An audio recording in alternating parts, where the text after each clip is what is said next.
नवरा 100 रुपये देत नाही, देवाभाऊ 1500 रुपये देतात असा म्हणणारे गोरे अफाट श्रद्धावान आणि तितकेच बिंडोक आहेत. कारण ज्या योजनेचं नाव लाडली बहीण आहे त्या योजनेच्या संदर्भात ते नवऱ्याशी देवाभाऊची तुलना करतायत.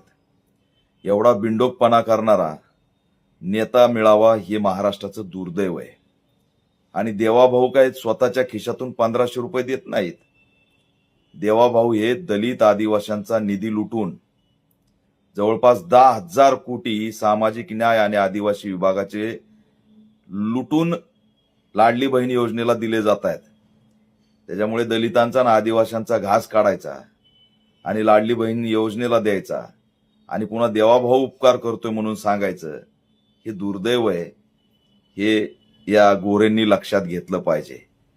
महाराष्ट्रात सामाजिक न्यायाचा निधी लुटून योजनेला लावणाऱ्या मुख्यमंत्र्याबद्दल दुर्दैवाने म्हणावं लागतंय की महाराष्ट्राचं हे दुर्दैव आहे की सामाजिक न्यायाचा निधी लाडली बहीण योजनेला वळवला जातोय.